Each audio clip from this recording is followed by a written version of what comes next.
إني ألقى الإناس في صومي وصلاتي ودعائي للرحمن وجميع الطاعات.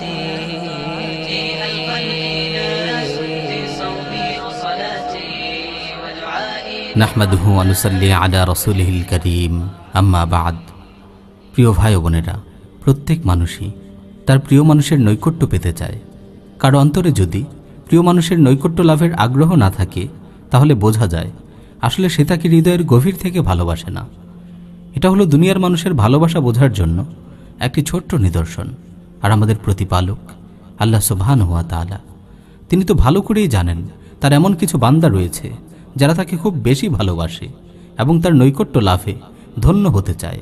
তাই তো তিনি রাতের শেষ তৃতীয়াংশে এমন একটি সময় নির্ধারণ করে দিয়েছেন, যেই সময়টিতে তিনি দুনিয়ার আসমানে অবতরণ করেন। এই অবতরণ তার শান অনুযায়ী হয়ে থাকে। এই অবতরণের ধরন প্রকৃতি সম্পর্কে আমরা জানি না। আমরা শুধু এতটুকুই জানি, তিনি প্রথম আসমানে অবতরণ করে তার প্রিয় বান্দাদের ডাকতে থাকেন যেন তারা তার সাথে কথা বলে, তার কাছে প্রার্থনা করে, তাদের সকল চাওয়া পাওয়া ও অভিযোগগুলো তার সামনে তুলে ধরে। প্রিয় ভাই ও বোনেরা, আসুন আলোচনা করা যাক আমরা শেষ রাতে আল্লাহ সুবহানাহু ওয়া তাআলার সাথে কেমন আচরণ করব। রাসূল সাল্লাল্লাহু আলাইহি ওয়াসাল্লাম একটি ছোট্ট হাদিসের মাধ্যমে আমাদের সামনে শেষ রাতের অবস্থাটি তুলে ধরেছেন।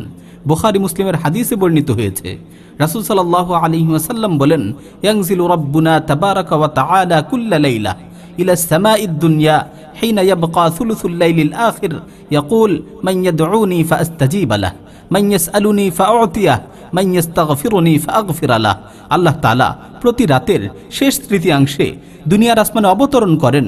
দুনিয়ার আসমানে অবতরণ করে তিনি তার গুনাহগার বান্দাদেরকে ডেকে ডেকে বলতে থাকেন, কে আছো এমন যে আমাকে ডাকবে, আমি তার ডাকে সাড়া দিব? কে আছো এমন যে আমার কাছে প্রার্থনা করবে, আমি তার প্রার্থনাকে পূর্ণ করব? কে আছো এমন যে আমার কাছে ক্ষমা চাইবে, আমি তাকে ক্ষমা করে দিব?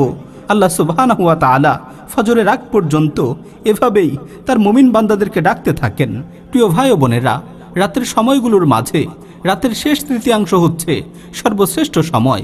এই সময় আল্লাহ তাআলা কত তাওবাকারীর তাওবাকে কবুল করেছেন, কত গুনাহগার ব্যক্তির গুনাহসমূহকে ক্ষমা করে দিয়েছেন, কত অভাবী ব্যক্তির প্রয়োজনসমূহকে পূর্ণ করে দিয়েছেন, কত মাজলুমের ডাকে সাড়া দিয়ে তাকে জালিমের কবল থেকে রক্ষা করেছেন। এই সময় কত মানুষ আল্লাহর রহমতের আশায় তার সামনে সিজদায় লুটিয়ে পড়ে, প্রভুর দরবারে প্রার্থনা করতে করতে নিজেদের চক্ষুদয়কে অশ্রুসিক্ত করে। প্রিয় ভাই ও বোন, এই মূল্যবান সময়টিকে তুমিও হাতছাড়া করো না।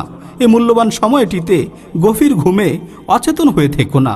প্রিয় ভাই ও বোনেরা, মানুষেরা যখন ঘুমিয়ে পড়ে, পৃথিবী যখন নীরব নিস্তব্ধ হয়ে যায়, রাত যখন গভীর হয়ে আসে, তখন সেই নীরব নিস্তব্ধ ও কোলাহল মুক্ত পরিবেশে তুমি ঘুম থেকে জেগে উঠো, অজু করে পুত পবিত্র হয়ে তোমার রবের সামনে দাঁড়িয়ে যাও এবং দ্ব্যর্থহীন কণ্ঠে ঘোষণা করো, আল্লাহু আকবার, ইন্নী ওয়াজ্জাহতু ওয়াজহিয়া লিল্লাযী ফাতারাস সামাওয়াতি ওয়াল আরদা হানিফা ওয়া মা আনা মিনাল মুশরিকিন। আল্লাহ সবচেয়ে বড়, আমি আমার চেহারাকে একনিষ্ঠভাবে সেই মহান প্রতিপালকের দিকে নিবিষ্ট করছি, যিনি আসমান ও জমিনকে সৃষ্টি করেছেন, আর আমি মুশরিকদের অন্তর্ভুক্ত নই। প্রিয় ভাই ও বোন, একটি উদাহরণের দিকে গভীরভাবে লক্ষ্য করো। মনে করো, যদি কোনো দেশের প্রধানমন্ত্রী ঘোষণা করে যে ব্যক্তি শেষ রাতে ফজরের 2 ঘন্টা পূর্বে আমার প্রাসাদের সামনে এসে হাজির হবে, সে আমার কাছে যা চাবে আমি তাকে তাই দিব। সে যদি বাড়ি চায় তাহলে তাকে বাড়ি দিব, সে যদি গাড়ি চায় তাহলে তাকে গাড়ি দিব, সে যদি চাকরি চায় তাহলে তাকে চাকরির ব্যবস্থা করে দিব। আচ্ছা, তোমরাই বলো তো, এই ঘোষণার পর দেশের মানুষগুলোর কি অবস্থা হবে? সকলে কোথায় থাকবে?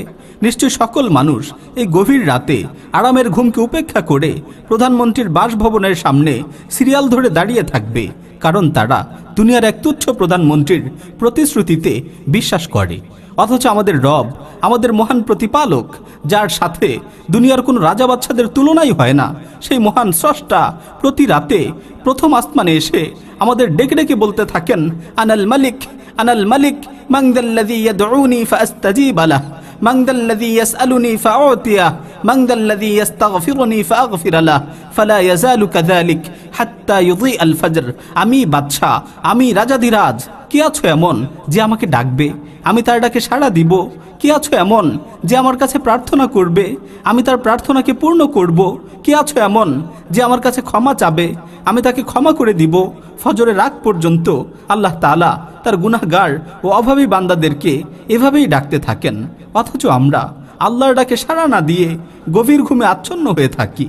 প্রিয় ভাই, ফুটবল বিশ্বকাপ চলাকালীন মুহূর্তে তোমার পছন্দের দলটির খেলা যদি শেষ রাতে হতো, তাহলে কি তুমি ঘুমিয়ে থাকতে? মনে করো তুমি কোনো দেশে ভ্রমণের ইচ্ছে করেছো, আর তোমার বিমানের ফ্লাইটটি যদি শেষ রাতে হতো, তাহলে কি তুমি ঘুমিয়ে থাকতে? না, কখনোই না। অবশ্যই তুমি জাগ্রত থাকতে। দুনিয়ার এই সামান্য কারণে তুমি যদি রাত জাগতে পারো, তাহলে শেষ রাতে আল্লাহর ডাকে সাড়া দিতে কেন তুমি অলসতা করছো? কেন তুমি অবহেলা করছো? প্রিয় ভাই ও বোন, ওঠো, জাগ্রত হও। ওই দেখো, তোমার প্রতিপালক তোমাকে ডাকছে। সুতরাং তোমার রবের ডাকে সাড়া দাও, তোমার রবের সামনে সেজদাবনত হও, তোমার সকল প্রয়োজনগুলো, তোমার সকল চাও পাওয়াগুলো তার সামনে তুলে ধরো।